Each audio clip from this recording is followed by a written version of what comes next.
Film की शुरुआत होती है चाइना के मकाऊ शहर से, जहां एक बैंक में सोचे समझे और शातिर तरीके से डकैतों की गैंग डकैती को अंजाम दे रही है। डकैतों का ये हाईटेक गैंग बैंक के एक ऐसे लॉकर को निशाना बना रहा है जिसमें $500 मिलियन की क्रिप्टो करेंसी के डॉक्यूमेंट्स रखे हुए हैं। वहीं पुलिस के पास भी एडवांस टेक्नोलॉजी की कोई कमी नहीं थी। वो तुरंत अपनी ऑन फील्ड टीम को बैंक की तरफ रवाना कर देते हैं। वहीं पुलिस हेडक्वार्टर में मैडम वांग के मास्टर प्लान के तहत निगरानी टीम डकैतों की हरकतों पर नजर रखने के लिए अपनी सबसे advance AI powered surveillance system sky eye को एक्टिवेट कर देती है। लेकिन यहाँ पर हैरान कर देने वाला एक खेल होता है। निगरानी टीम को स्क्रीन पर साफ दिखता है कि पुलिस ने डकैतों को चारों तरफ से घेर लिया है, लेकिन असल में वो सिर्फ कैमरों का एक भ्रम था। हकीकत में पुलिस टीम और उनका कैप्टन वू जब वहाँ पहुँचते हैं तो उन्हें वहाँ कोई नहीं मिलता। गहराई से छानबीन करने पर पता चलता है कि उस गैंग में साइमन नाम का एक जीनियस हैकर शामिल है, जो उनके सबसे एडवांस सर्वेलेंस सिस्टम को हैक करके उल्टी सीधी फुटेजेस दिखाकर पुलिस को बेवकूफ बना रहा था। इसके अगले दिन पुलिस लॉकर के असली मालिक को पूछताछ के लिए थाने बुलाती है। मालिक खुलासा करता है कि जो डॉक्यूमेंट्स चोरी हुए हैं वो क्रिप्टो करेंसी के पासवर्ड का सिर्फ आधा हिस्सा है, और जब तक डकैतों को बाकी का आधा हिस्सा नहीं मिल जाता वो नाक रगड़ लें, पैसे नहीं निकलने वाले। फिर क्या ये सुनते ही पुलिस को यकीन हो जाता है कि लुटेरे अब पासवर्ड के दूसरे हिस्से को चुराने के लिए हाथ पैर मारेंगे, और उनका ये अंदाजा बिल्कुल सही निकलता है। ये गैंग अब जेज डिजिटल एसेट मैनेजमेंट की बिल्डिंग पर धावा बोल देते हैं। वो डेटा सेंटर में घुसने में कामयाब हो जाते हैं और वहाँ के बड़े बड़े करोड़पतियों के करोड़ों के क्रिप्टो एसेट का पोर्टफोलियो चुरा लेते हैं। और जैसे ही हैकर साइमन डेटा ट्रांसफर करना शुरू करता है, पुलिस की टीम वहां आ धमकती है और चारों तरफ अफरा तफरी मच जाती है।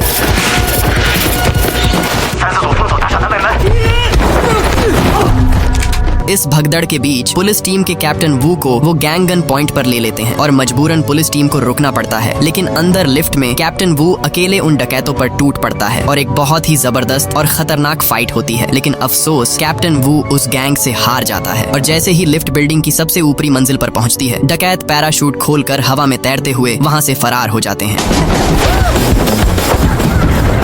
कैप्टन वू भी हार मानने वालों में से नहीं था। वो चोरों का पीछा करने के लिए बिना सोचे समझे उस गगनचुंबी इमारत की छत से नीचे कूद जाता है और सीधा जंप कुशन पर गिरता है। उधर डकैतों का गैंगविन मकाऊ बिल्डिंग की छत पर लैंड करते हैं। वहां पहुंचते ही वो सिक्योरिटी टीम को पलक झपकते ही ढेर कर देते हैं और एक बार फिर वो पुलिस के CCTV कैमरों से गायब हो जाते हैं। और ये सब और किसी का नहीं बल्कि उसी हैकर साइमन का कमाल था। इसके बाद वो सब भेस बदलकर विन मकाऊ बिल्डिंग से रफू चक्कर हो जाते हैं।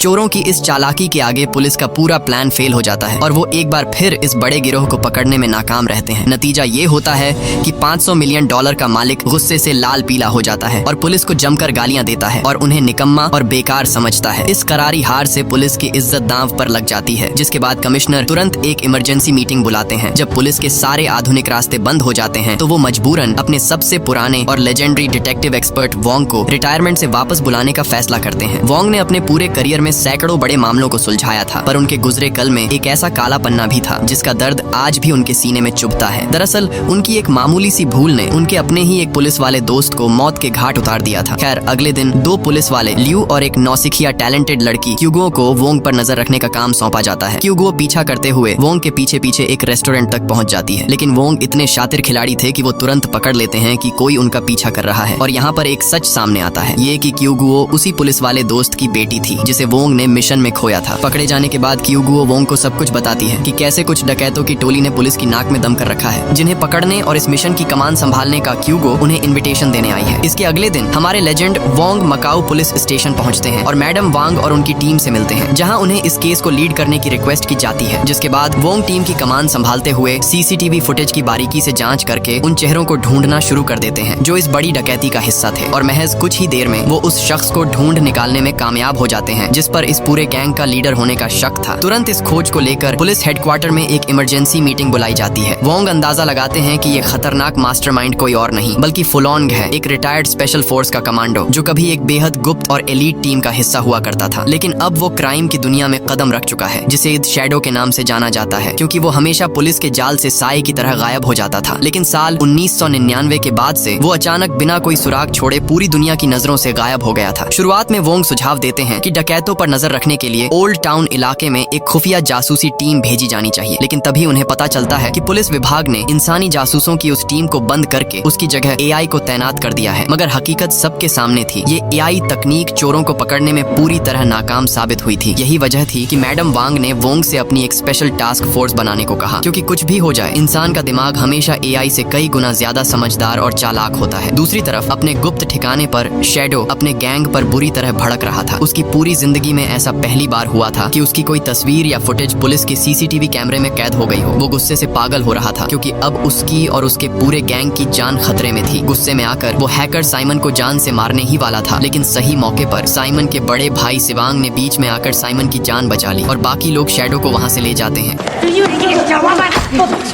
小说线，这条之前有多危险啊！ अगले दिन कहानी का रुख मुड़ता है क्यूगो की तरफ, जो एक जिम में बॉक्सिंग की ट्रेनिंग कर रही होती है। तभी वहाँ पुलिस के कुछ दूसरे घमंडी ऑफिसर आते हैं और क्यूगो का मजाक उड़ाने लगते हैं कि एक पुलिस वाली के हिसाब से उसका शरीर बहुत छोटा और कमजोर है। वो यहाँ तक ताना मार देते हैं कि क्यूगो को पुलिस की ये नौकरी सिर्फ इसलिए मिली है क्योंकि उसके पिता भी पुलिस में थे। ये सुनकर क्यूगो का खून खौल उठता है और वो बिना कोई बात किए अकेले ही उन सारे अफसरों को पीट कर सीधा कर देती है। वहीं दूर खड़े वोंग क्यूगो के इस छोटा पैकेट बड़ा धमाका वाले रूप को देखकर खुश हो जाते हैं। दरअसल वोंग ने क्यूगो के पिता की मौत के बाद खुद से ये वादा किया था कि वो हमेशा क्यूगो की रक्षा करेंगे। खैर कुछ दिनों बाद वोंग अपनी इस नई सीक्रेट टीम के लिए लड़कों को चुनते हैं। इस स्पेशल टीम में लियू, क्यूगो जैसे और भी कई नए लड़के लड़कियां को शामिल किया जाता है। इसके बाद बिना कोई वक्त गंवाए अगले ही दिन इस टीम को एक बहुत ही प्यारा सा नाम दिया जाता है, एडोरेबल यूनिट, और इन्हें सीधे ग्राउंड पर उतार दिया जाता है। जिसके बाद ये सारे लोग ओल्ड टाउन के कोने कोने में भेस बदल कर फैल जाते हैं। कोई स्ट्रीट फूड बेचने वाला बनता है, कोई जोकर बनता है, तो कोई डिलीवरी बॉय और साइकिल चलाने वाला आम आदमी बन जाता है। इस टीम में ज्यादातर जेंजी होते हैं, इसलिए वो खुद गाड़ी में बैठकर इन नौसिखिया जासूसों को गाइड कर रहे होते हैं। लेकिन पूरे 12 दिनों तक दिन रात ओल्ड टाउन की छानबीन करने के बाद भी उनके हाथ कोई सुराग नहीं लगता। क्यूगो का गुस्सा 7वें आसमान पर पहुंच जाता है, क्योंकि जहां बाकी सारे लोग मैदान में रहकर जासूसी कर रहे थे, वहीं उसे सबसे बोरिंग काम मिला था, जैसे टैक्सी के अंदर बैठकर वोंग के साथ सिर्फ स्क्रीन पर नजर रखना। उधर अड्डे पर शैडो अपने गुंडों को आगे का प्लान समझा रहा था। वो इस नए मिशन को तैयार करने की जिम्मेदारी शातिर साइमन को सौंपता है, क्योंकि शैडो के खुद के अपराध करने के तरीके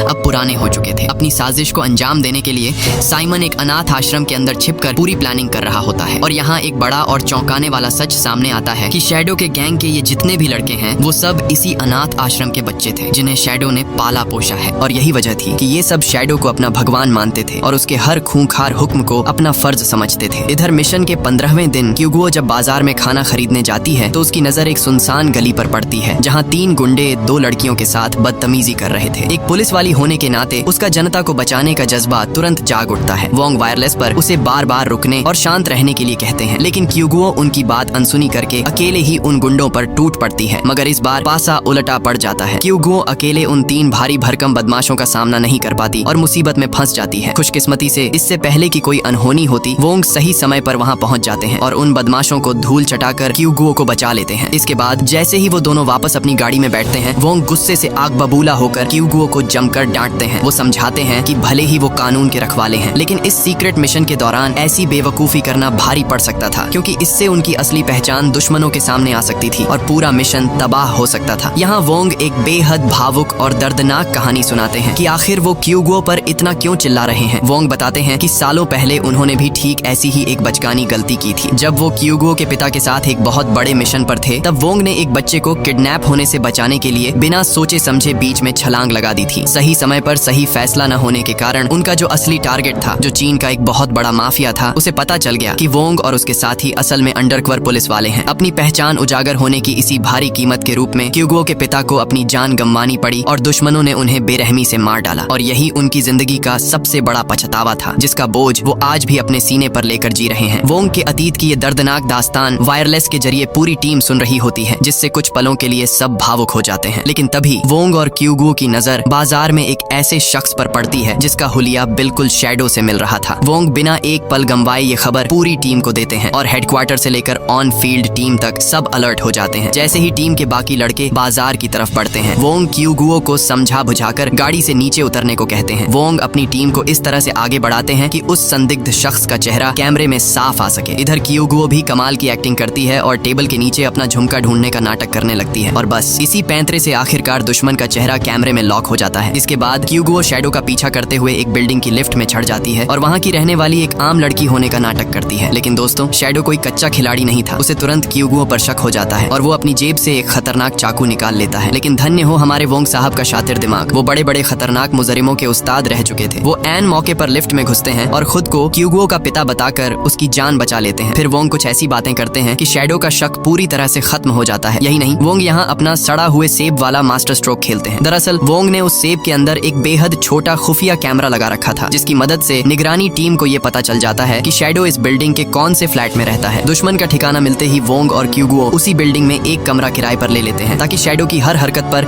24 घंटे नजर रखी जा सके। बाकी टीम भी हाईटेक कैमरों की मदद से शैडो के कमरे के अंदर की एक एक गतिविधि को रिकॉर्ड करने लगती है। यहाँ तक कि वो शैडो का फेंका हुआ कचरा भी उठा लाते हैं। उस कचरे में से उन्हें एक पजल्स के फटे हुए पन्ने मिलते हैं। लेकिन अजीब बात ये थी कि उन सारे सवालों के जवाब गलत थे। अब भाई, जिस शैडो का IQ दुनिया भर में मशहूर हो, वो ऐसी बचकानी गलतियां कैसे कर सकता है? इतना ही नहीं, कैमरों में दिखता है कि जब भी शैडो खाली बैठता है तो वो बस बैठकर बबल रैप फोड़ता रहता है। अब वो टाइम पास कर रहा था या कोई खेल खेल रहा था, ये तो वही जाने। खैर, कुछ दिनों बाद वोंग और शैडो की मुलाकात फिर से उसी बाजार में होती है। दोनों के बीच नॉर्मल बातचीत होती है और वोंग बड़े ही शातिर अंदाज में शैडो को अपने घर रात के खाने पर बुला लेते हैं। जिसके बाद रात को शैडो वोंग के घर पहुंचता है, लेकिन वो अपनी आदत के मुताबिक बेहद चौकन्ना था। वो घर के कोने कोने को इस तरह देखता है जैसे ये पक्का कर रहा हो कि कोई जाल तो नहीं बिछाया गया। किचन में मछली बनते समय शैडो चाकू चलाने की अपनी उसी पुरानी और खूंखार कला का प्रदर्शन भी करता है जो उसकी असली पहचान थी। इसके बाद जब दोनों खाना खा रहे होते हैं, तभी वोंग शैडो को अपनी बातों में उलझा लेते हैं और क्यूगुओ इस सुनहरे मौके का फायदा उठाती है और शैडो के मोबाइल का सारा पर्सनल डेटा चुपके से हैक कर लेती है। फिर शैडो के जाने के बाद क्यूगुओ वो सारा चुराया हुआ डेटा पुलिस टीम को सौंप देती है। लेकिन कहानी में असली ट्विस्ट अब आता है। जहाँ पुलिस शैडो के पीछे पड़ी थी, वहीं शैडो के पाले हुए शातिर बच्चों ने वोंग और क्यूगुओ की पूरी कुंडली निकाल ली थी। और उसी रात शैडो का सबसे वफादार गुंडा सिवांग वोंग के दरवाजे पर पहुंचता है और आगे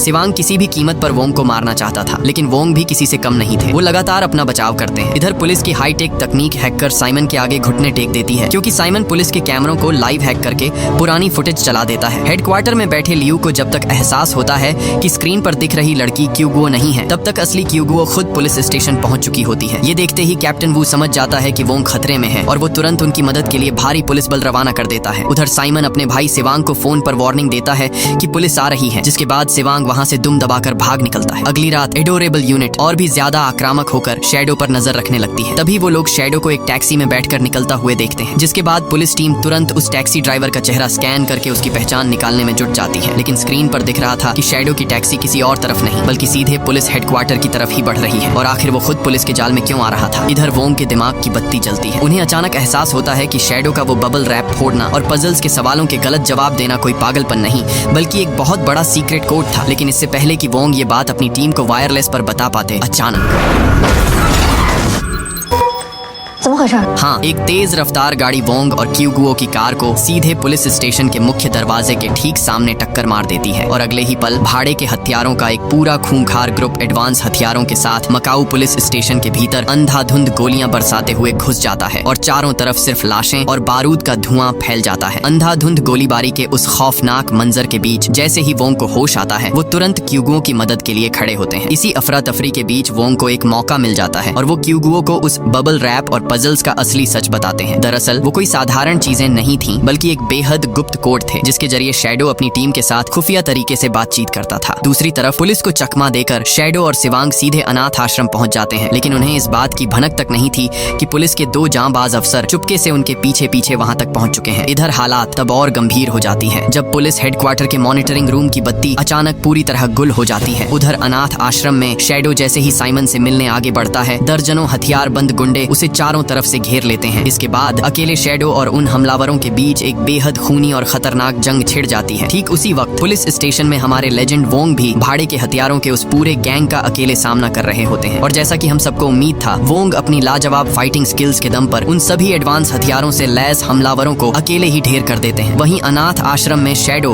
उन सारे हमलावरों को मौत के घाट सुला चुका होता है। तभी उसके सामने उसका बड़ा बेटा सिवांग आता है और एक ऐसा चौंकाने वाला खुलासा करता है जिससे शैडो के पैरों तले जमीन खिसक खिसक जाती है। सिवांग बताता है कि इस पूरे हमले की साजिश खुद उसने और उसके जुड़वा भाई साइमन ने रची थी। वो जान चुके थे कि उनका ये नकली बाप एक बेहद क्रूर और खतरनाक इंसान है और इससे पहले कि आश्रम के बाकी मासूम बच्चे उसका अगला शिकार बने, वो शैडो को खत्म करना चाहते थे। इसके बाद सिवांग खुद को मौत के मुंह में झोंकते हुए सीधे शैडो से भिड़ जाता है। इसी बीच बाहर पुलिस की गाड़ियां अनाथ आश्रम को चारों तरफ से घेर लेती हैं। अंदर शैडो और साइमन एक दूसरे के खून के प्यासे थे, लेकिन यहाँ पर शैडो सिवांग को बुरी तरह घायल कर देता है। वहीं साइमन अपने दिल पर पत्थर रखकर उस अनाथ आश्रम में रखे बॉम्ब को एक्टिव कर देता है और वहाँ एक बहुत बड़ा विस्फोट हो जाता है। अब कहानी वापस मकाऊ पुलिस हेडक्वार्टर की तरफ मुड़ती है, जहाँ हमलावरों को खत्म करने के बाद पुलिस टीम उनके कमांडर को बेड़ियों में जकड़ लेती है। लेकिन तभी मैडम वांग के पास एक ऐसी रिपोर्ट आती है जो सबके होश उड़ा देती है। जब पुलिस स्टेशन की बत्ती गुल हुई थी, ठीक उसी का फायदा उठाकर कुछ शातिर चोरों ने पुलिस के उस मेन सर्वर को हैक कर लिया था, जिसमें $10 बिलियन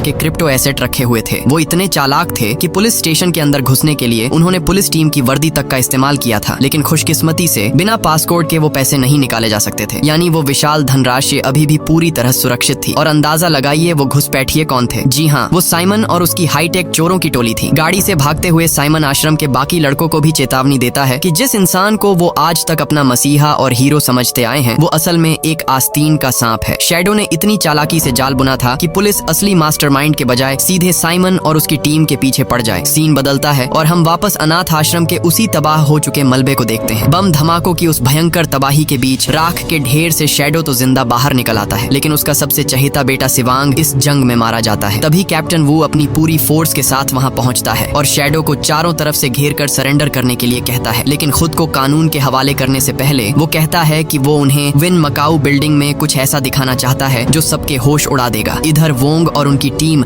अब साइमन के गिरोह को ढूंढने के लिए निकल पड़ती है। टीम का एक एक्सपर्ट बहुत तेजी से इन हाईटेक लुटेरों के डिजिटल निशानों को ट्रैक कर लेता है, जिससे पता चलता है कि वो सब विन मकाऊ बिल्डिंग की तरफ बढ़ रहे हैं, जहां इस वक्त एक बहुत बड़ी आर्ट गैलरी चल रही है। तभी वोंग के दिमाग में फिल्म की शुरुआत में हुए डकैती का पूरा पैटर्न साफ हो जाता है। उस समय भी विन बिल्डिंग में एक आर्ट गैलरी चल रही थी जब डकैती हुई थी, यानी साइमन की टीम ठीक उसी चीज को दोहराकर एक और बहुत बड़ी चोरी को अंजाम देने वाली है। ये समझते ही वोंग अपनी टीम के साथ विन बिल्डिंग की तरफ दौड़ पड़ते हैं और इत्तेफाक से वो ठीक उसी समय वहां पहुंचते हैं जब साइमन का गैंग वहां दाखिल हो रहा होता है। इसके बाद उस आलीशान आर्ट गैलरी के बीचों बीच चोर और पुलिस का खेल शुरू हो जाता है। दूसरी तरफ शैडो के गिरफ्तारी के बाद पुलिस उसे विन मकाऊ बिल्डिंग की तरफ ले जा रही है। ठीक उसी समय वू के फोन पर साइमन का कॉल आता है और शैडो और साइमन के बीच कुछ पलों के लिए कुछ सीक्रेट और इमोशनल भरी बातचीत होती है, जिसके बाद शैडो वो फोन वापस कैप्टन वू को थमा देता है। आगे कहानी वापस वोंग और क्यूगुओ पर आती है, जो उस आर्ट गैलरी में उमड़ी भारी भीड़ के बीच साइमन को ढूंढने की पूरी कोशिश कर रहे थे। भीड़ को देखकर क्यूगुओ थोड़ी घबराने और हताश होने लगती है, जिसे देखकर वोंग उसे शांत करते हैं और उसे अपना ध्यान पूरी तरह टारगेट पर रखने को कहते हैं। लेकिन तभी एक बहुत बड़ी गड़बड़ हो जाती है। क्यूगुओ के कान में लगा हुआ वायरलेस कम्युनिकेटर अचानक पूरी तरह बंद हो जाता है और वो उस अजनबी भीड़ के बीच पूरी तरह अकेली और बेबस रह जाती है। लेकिन तभी लियू सही समय पर क्यूगुओ के पास पहुंचता है और अपना वायरलेस कम्युनिकेटर उसे दे देता है ताकि वो टीम के संपर्क में रह सके। क्यूगुओ तुरंत लियू को एक होश उड़ा देने वाली बात बताती है। वो बताती है कि शैडो के साथ टैक्सी में जिस ड्राइवर को देखा गया था वो साइमन का जुड़वा भाई सिवांग था, जो ठीक बिल्कुल साइमन की ही तरह दिखता है। ये सुनते ही वो तुरंत साइमन को ढूंढने के लिए निकल पड़ता है और कुछ ही देर में लियू को एक रेलवे स्टेशन पर साइमन जैसा दिखने वाला एक शख्स मिल जाता है।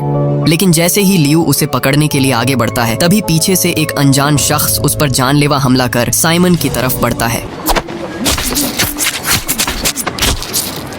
जी हाँ, वो कोई और नहीं बल्कि खुद शैडो था, जो पुलिस की कस्टडी से फरार हो चुका था, जो धोखेबाज साइमन को भी चाकू से मार डालता है। वहीं विन मकाऊ बिल्डिंग में बाकी के सारे चोरों को अरेस्ट कर लिया जाता है और इधर जबाज लियू भी अपनी आखिरी सांस लेता है। इसके कुछ दिनों बाद हालात नॉर्मल हो जाते हैं, लेकिन कानून की नजरों में धूल झोंककर असली मास्टरमाइंड शैडो अब भी खुलेआम घूम रहा था। इस भारी नाकामी के बाद वोंग की इस स्पेशल टीम को हटाकर केस दूसरी टीम को सौंप दिया जाता है, लेकिन क्यूगो का खून खौल रहा था। वो हार मानने को तैयार ही नहीं थी और साफ कह देती है कि चाहे वो अकेली ही क्यों न रह जाए, वो उस कातिल को ढूंढ कर रहेगी। तभी वोंग पुलिस स्टेशन में क्यूगुओ के लिए खाना लेकर पहुंचते हैं। वहाँ दोनों के बीच बातचीत होती है, जहाँ वोंग उसे एक बहुत बड़ा सुराग देते हैं। वोंग कहते हैं कि शैडो को वो $10 बिलियन कभी नहीं मिल सकते, क्योंकि वो पुराने जमाने का चोर है जिसे ये तक नहीं पता कि क्रिप्टो करेंसी को कैश में कैसे बदला जाता है। जिसके बाद क्यूगुओ और वोंग क्रिप्टो करेंसी के असली मालिक पर नजर रखना शुरू करते हैं और अगली सुबह जब वोंग नाश्ता लेने जाते हैं, तभी क्यूगुओ देखती है कि मालिक अकेले कहीं जा रहा है, जिसके पीछे क्यूगुओ लग जाती है और उसे एक होटल में पकड़ लेती देती है और यहाँ पर पता चलता है कि शैडो ने डायरेक्ट मालिक से ही डील कर लिया है। क्यूगो तुरंत मालिक से शैडो से डील करने वाली जगह का पता पूछती है, जो असल में एक रेस्टोरेंट में होने वाला था, जहाँ शैडो मालिक का इंतजार कर रहा था। तभी शैडो की नजर वहाँ बैठी क्यूगो पर पड़ती है, जो वहाँ अकेले ही पहुँच चुकी थी। लेकिन शैडो को अभी तक ये अंदाजा नहीं था कि ये लड़की असल में एक अंडरकवर पुलिस वाली है। क्यूगो इस मौके का पूरा फायदा उठाती है और उसे बातों में उलझाकर समय काटने लगती है ताकि वोंग अपनी बैकअप टीम के साथ वहाँ पहुँच सके। लेकिन जैसे ही शैडो को वोंग के आने की भनक लगती है, वो तुरंत क्यूगो पर हमला कर उसे बेहोश कर देता है और वहाँ से भागने की कोशिश करता है। लेकिन हमारे वोंग साहब उससे 4 कदम आगे थे। इसके बाद इन दोनों दिग्गजों के बीच एक बेहद खूनी और रोंगटे खड़े कर देने वाली फाइट शुरू होती है।